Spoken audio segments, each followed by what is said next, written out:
Alhamdulillah,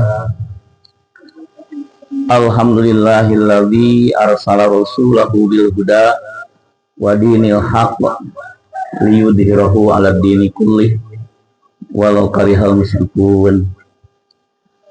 Asyhadu an la ilaha illallah wahdahu la syarikalah wa asyhadu anna Muhammadan abduhu wa rasuluhu alladzi la nabiyya ba'dahu. Allahumma sholli ala Muhammad wa ala ali Muhammad kama shallaita ala Ibrahim wa ala ali Ibrahim wa barik ala Muhammad wa ala ali Muhammad kama barakta ala Ibrahim fil alamin innaka Hamidum Majid. Sidang Idul Fitri yang dimuliakan Allah, syukur alhamdulillah, mari kita panjatkan kehadirat Allah Subhanahu wa taala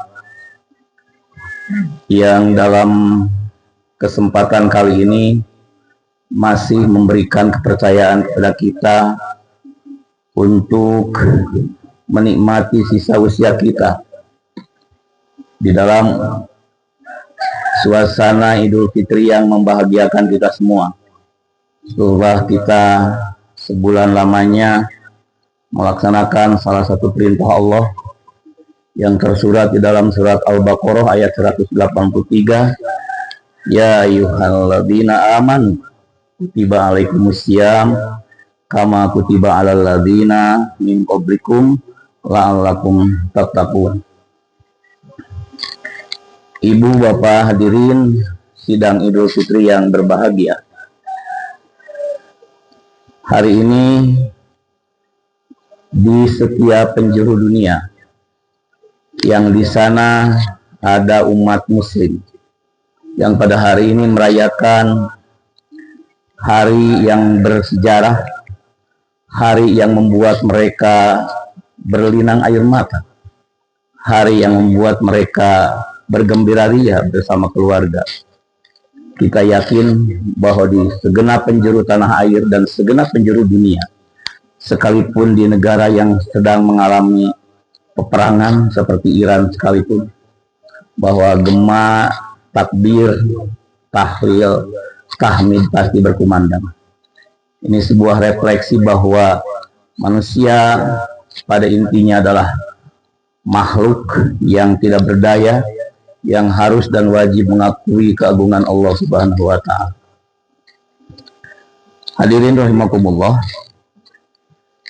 ketika Rasulullah Shallallahu alaihi wasallam usai menunaikan beberapa tugas dari Allah yang pada umumnya dilaksanakan dan terjadi pada bulan Ramadan, yakni peperangan yang kita ketahui, perang-perang akbar, entah itu perang Badar, perang Uhud dan sebagainya.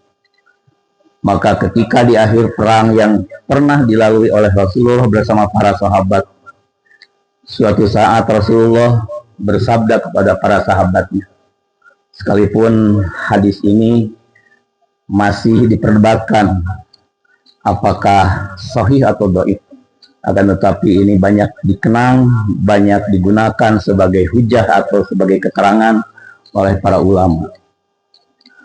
Rasulullah bersabda kepada para sahabatnya, roja'na minal jihadil asgor ila jihadil akbar.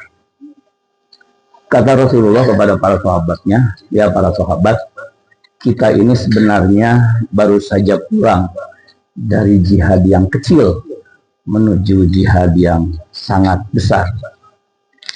Ibu bapak hadirin, ungkapan Rasulullah tersebut tentu saja membuat para sahabat terhenyak, sebab dalam persepsi mereka peperangan yang begitu dahsyat, peperangan yang memakan korban, entah itu jiwa, raga dan harta, yang memakan waktu tidak sedikit, kata Rasulullah, itu baru jihadul asbar, baru perang yang kecil dan menuju perang yang besar.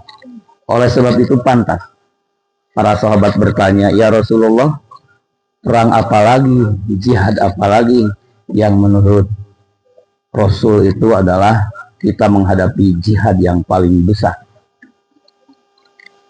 Kata Rasulullah SAW yang disampaikan oleh Abu Dzar radhiyallahu anhu, Rasulullah bersabda, "Afdalul jihadi ayyujahadar rajul nafsahu wa hawahu." Ternyata kata Rasulullah, jihad yang paling besar, jihad yang paling utama dan paling afdol itu adalah ternyata memerangi diri dan hawa nafsunya. Hadirin rahimakumullah, dengan berpedoman pada ungkapan Rasulullah tersebut, ternyata kalau kita kemarin baru saja menunaikan ibadah Ramadan yang menurut kita cukup agung, cukup besar, itu sebuah jihad pula. Ternyata kata Rasulullah, tidak ada yang lebih besar daripada kita jihad melawan diri kita sendiri, melawan hawa nafsu kita sendiri. Allahu Akbar, walillahil hamd. Hadirin sidang Id yang berbahagia, mengapa Rasulullah SAW menyampaikan itu kepada para sahabat? Kita tahu apa yang disampaikan oleh Rasulullah bukan intuisi pribadi.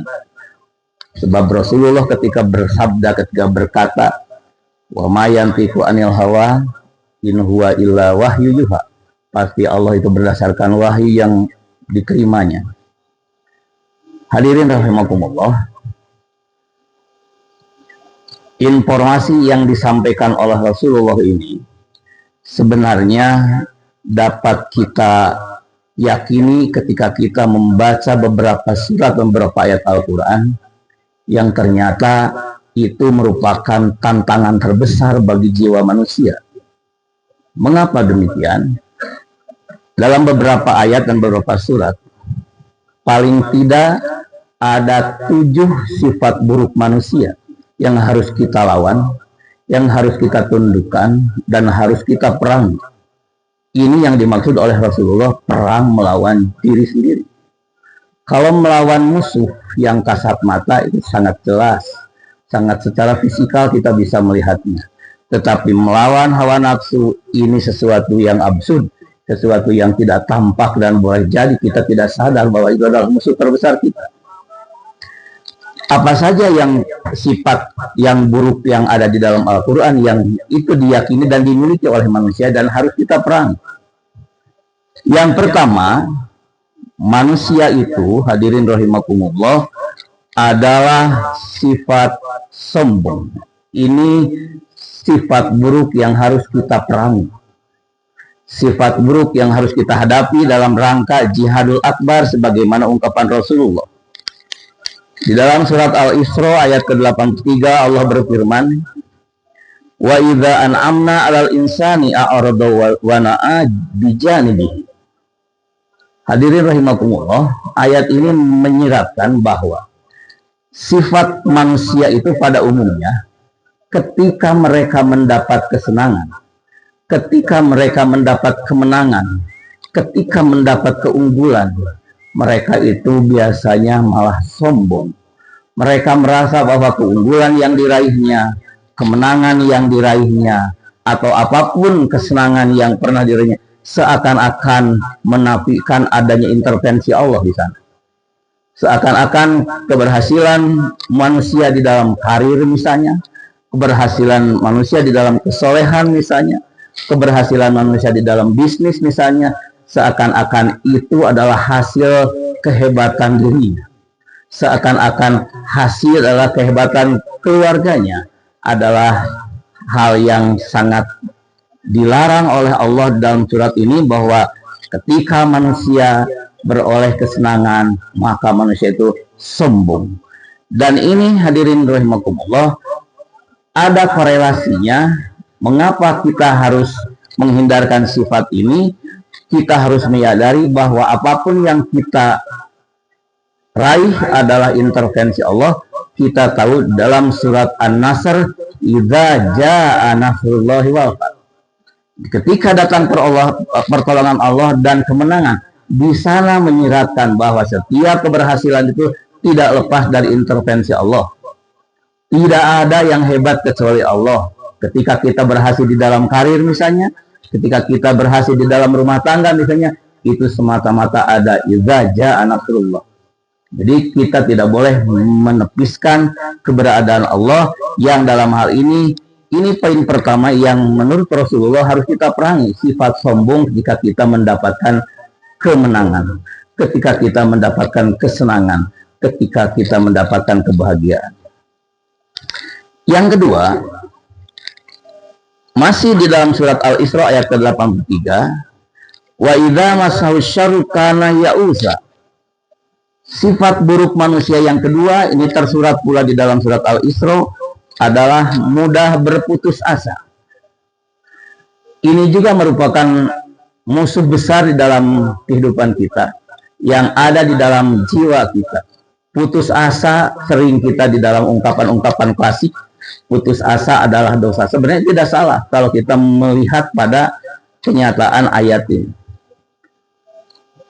Sifat putus asa yang ada di dalam diri manusia biasanya merupakan sesuatu yang membuat manusia hilang semangat. Misalnya, ketika kita melaksanakan atau mengikuti ujian, kemudian ujian pertama tidak sukses, katakanlah ujian misalnya mengikuti ujian calon PNS, kemudian kita tidak lulus dan kita biasanya langsung menghakimi bahwa sudahlah, tidak perlu lagi karena kita juga pasti tidak akan pernah berhasil.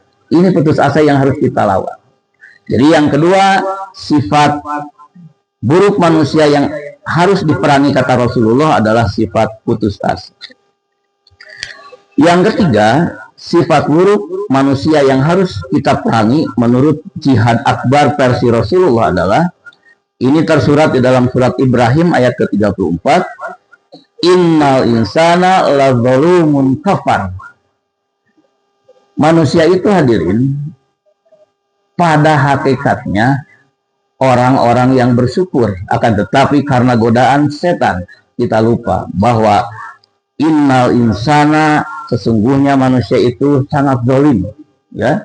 Dan di akhir ayat ini la zalumun kafar, ada ungkapan kafar, selalu ingkar atas nikmat Allah Subhanahu wa taala.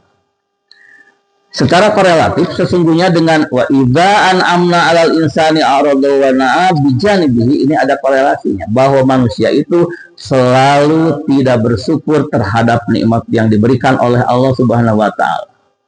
Sudah diberi motor, kita ingin mobil.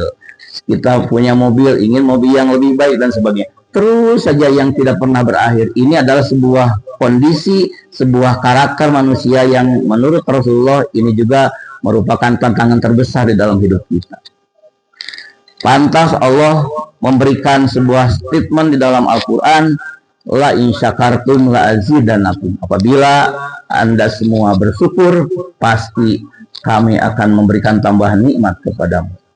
Tapi Allah juga memberikan ultimatum yang dahsyat, wala in kafartum inna azabi lasyadid. Tapi andaikan kalian kafar, andaikan kalian ingkar, maka tunggulah azabku, kata Allah, azab yang sangat dahsyat.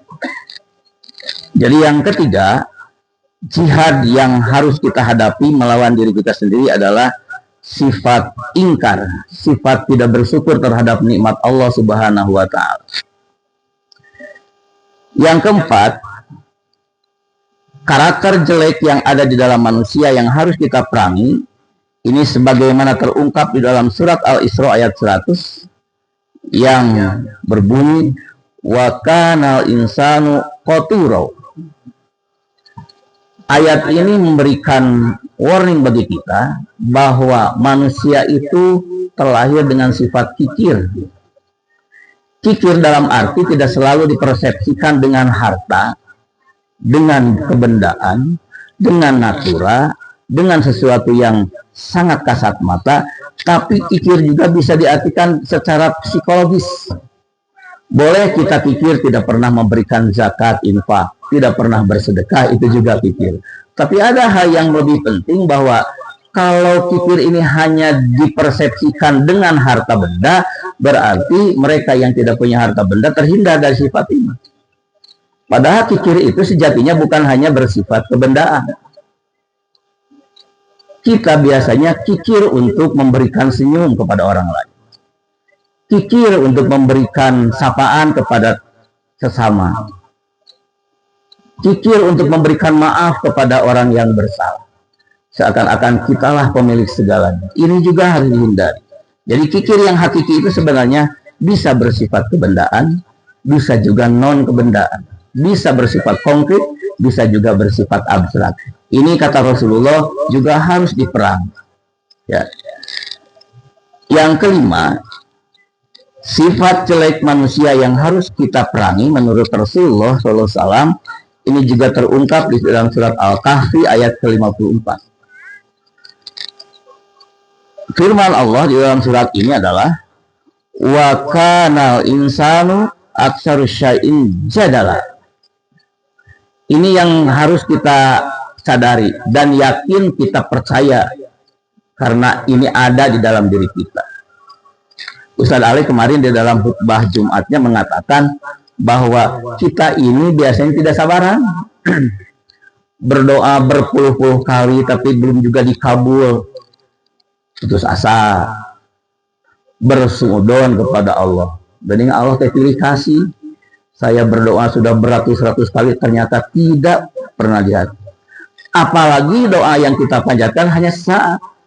Sebab menurut ayat ini, innal insana aktsara syai'in jadala. Kita ini biasanya tergesa-gesa ingin segera tepewet kata orang Sunda. Hari ini berdoa harus langsung dikabulkan. Seperti makan sambal langsung dimakan langsung terasa pedasnya. Tidak demikian. Tidak demikian.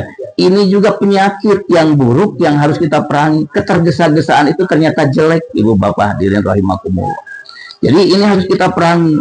Sebab di dalam wa kanal insanu aktsara syai'in jadala itu sesungguhnya ada tantangan, ada challenge bagi kita bagaimana kita menundukkan sifat tergesa-gesa itu. Kita bandingkan Nabi Adam itu, Ibu Bapak, beristighfar itu ratusan tahun baru dikabulkan oleh Allah Subhanahu wa taala. Nabi Zakaria itu berdoa itu 40 tahun baru dikabulkan mendapatkan anak. Kita baru berdoa 5 jam paling lama ingin langsung diberikan kontan oleh Allah Subhanahu wa taala. Ini sifat tergesa-gesa yang harus kita perang. Kita tidak ingat, tidak sadar bahwa Allah itu yakin akan mengabulkan doa kita. Di dalam surat Ghafir yang kita kenal, Allah berfirman, "Ud'uni astajib lakum." Kata Allah, berdoalah kalian pada kami, sebab aku pasti mengabulkan. Kalau Allah mengatakan pasti aku akan mengabulkan, mana mungkin Allah berdusta? Hanya tinggal kita yakin, sebab salah satu hadis mengatakan salah satu faktor pengabulan doa itu ketika ada perasaan mungkin, yakin. Kalau kita tidak yakin dengan doa yang kita kabul, yang kita ungkapkan, yang kita panjatkan, maka Allah pun tidak akan mengabulkannya. Ya. Ana indadzoni abdi bi, kata Allah. Sesungguhnya aku itu sesuai dengan prasangka hambanya. Kalau kita berdoa dengan penuh keyakinan, itu juga harus yakin Allah pasti mengabulkannya. Hanya kita tidak perlu tergesa-gesa. Kita punya jeda. Sebab semua itu ada timingnya, Bu. Ada timingnya, Pak. Ada masanya. Jangan lupa. Boleh jadi doa kita pada hari ini tidak dikabul karena Allah tahu. Allah lebih tahu dari kita. Kalau dikabulkan pada saat ini, Anda belum siap mental. Nanti tunggu. Jangan tergesa-gesa. Saya yakin kalau kita menyadari hal ini, Ibu Bapak, kita percaya bahwa Allah itu pasti mengabulkan. Mana mungkin Allah berjanji, ud'uni astajib lakum, kalau Allah tidak akan mengabul. Dalam beberapa keterangan yang pernah kita bahas, bahwa tipe pengabulan doa itu kan bermacam-macam. Ada yang cash, ya, ada yang head to head. Kalau kita meminta padi dapat padi, kita meminta mobil dapat mobil. Tapi ada yang berupa kompensasi. Kita ingin sawah tidak diberi sawah, tapi kita selamanya tidak pernah kekurangan beras. Itu juga pengabulan doa sebenarnya. Tapi yang paling penting adalah doa yang barangkali cash juga tidak, kompensasi juga tidak. Kita juga harus yakin bahwa ada yang ketiga yang pasti Allah berikan. Ini yang dinamakan pengabulan doa secara deposit, Ibu Bapak.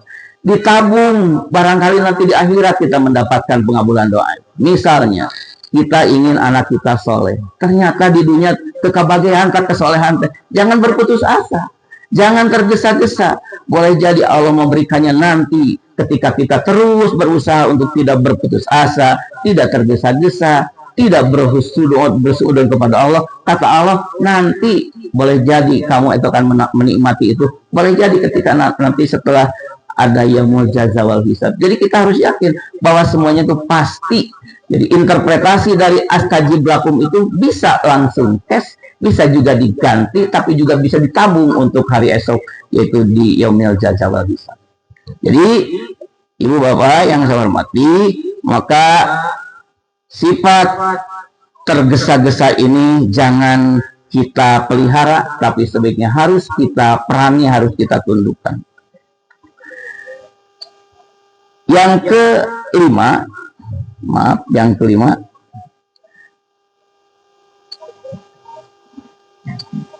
yang tadi yang tergesa-gesa yaitu ayatnya di Al-Anbiya ya, khuliqal insan min ajal. Kemudian yang kelima, wa kanal insanu aktsara syai'in jadala. Manusia itu sering membantah. Nah, ini yang paling penting. Membantah dalam arti, hadirin rahimakumullah, bukan hanya berbantah-bantahan, tapi para ulama menafsirkan kata membantah itu, manusia itu selalu banyak alasan. Bukan hanya untuk keburukan, bahkan untuk kebaikan sekalipun malah banyak membantah. Selalu memberikan alasan. Saya sering menyampaikan pada beberapa kesempatan bahwa ada ungkapan yang harus kita renungkan. Ciri orang pandai itu, ciri orang soleh itu selalu banyak cara untuk melakukannya. Selalu banyak cara bagaimana supaya ini bisa dilaksanakan dan sebagainya. Tetapi ciri orang yang bodoh, ciri orang yang pemalas, selalu banyak alasan untuk tidak melaksanakannya. Ke masjid, ada tiris, selalu banyak alasan. Kalau kata orang Bandung yang pakar bahasa Sunda, kita itu hidup hanya dihadapkan pada dua perkara, dua pilihan. Apakah kita mau penganut aliran Atuda, atau kita ingin menganut aliran Sanajan. Orang pandai, orang soleh, orang rajin itu pasti memilih yang Sanajan. Sanajan tiris, saya tetap saja berwudu. Sanajan tiris, saya tetap saja pergi ke masjid. Sanajan tegaduh artos, saya tetap saja berusaha untuk punya niat untuk berinfak. Sanajan dan sebagainya, sanajan ini merupakan energi positif bagi orang yang optimistis. Tetapi orang yang pesimistis, orang yang jelek, orang yang pasti dengan segala atuda. Jadi kata atuda ini versus sanajan ternyata memberikan energi yang berbeda. Atuda tiris, saya tidak bisa ke masjid. Atuda tetiasa ngaos, saya tidak belajar mengaji. Tapi orang yang optimistis pasti sanajan tetiasa ngaos, saya pasti datang ke masjid untuk belajar supaya bisa. Ini bedanya. Jadi kata Allah di dalam surat ini bahwa wa kanal insanu aktsaru syai'in jadala. Jadi manusia itu paling banyak membantah dalam arti banyak alasan. Terus di pasian hujan, nah hanya hujan wae. Kunyung kemarau, masih juga membantah. Nah, hanya banyak alasan. Atuda hujan, atuda panas dan sebagainya. Tapi orang-orang yang baik yang bisa memerangi ini adalah pasti dengan kata sanajan hujan, sanajan panas dan sebagainya. Yang keenam, hadirin rahimakumullah, innal insana khuliqa halu'a. Ini sudah pada mafhum dalam surat Al-Ma'arij ayat ke-19. Ini juga penyakit hati.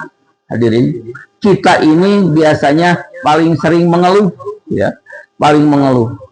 Di pasihan 100 rupiah ingin 200 rupiah. Di pasihan anak yang soleh ingin yang lainnya. Banyak sekali keluhan-keluhan yang kita sampaikan selamanya kita berada pada sesuatu yang tidak pernah puas. Selalu saja keluhan, tidak ada akhirnya. Pantas dalam sebuah hadis manusia itu andai saja manusia diberikan satu lembah emas, maka dia pasti tetap mengeluh sebab dia ingin 2 lembah dan sebagainya. Hadirin rahimakumullah,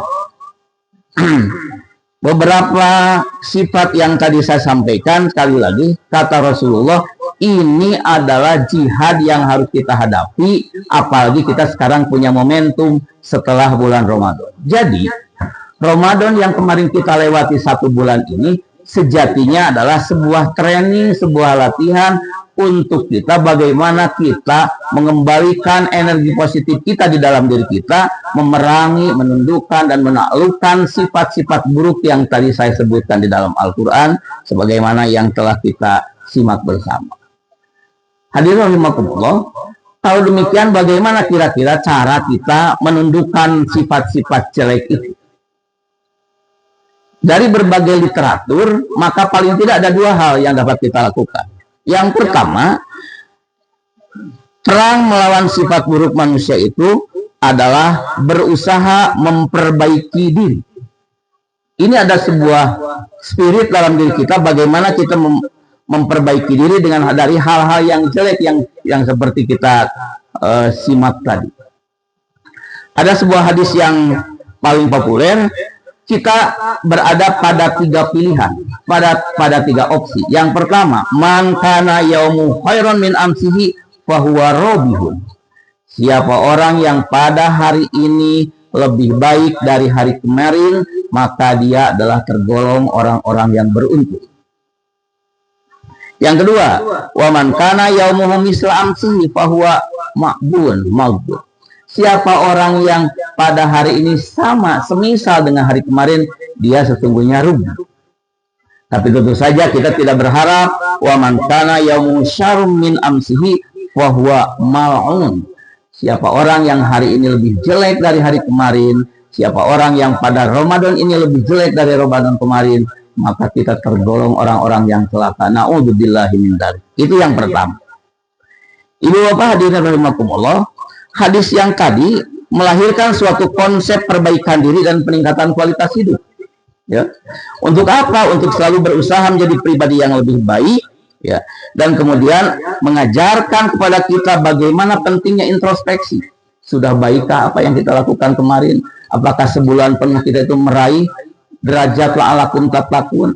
Ini penting. Sebagaimana Allah ungkapkan, ya ayyuhalladzina amanu taqullah wa tanzur nafsu ma qaddamat ligot. Ini ayat merupakan ayat muhasabah, ayat introspeksi. Bagaimana kita memindai apa yang telah kita lakukan sebulan yang kemarin untuk kemudian kita implementasikan pada 11 bulan yang akan datang. Jadi yang pertama adalah bagaimana kita berusaha memperbaiki diri, sebab bagaimanapun kita bukan manusia paripurna yang selalu saja ada kekurangan. Yang kedua, beristiqomah.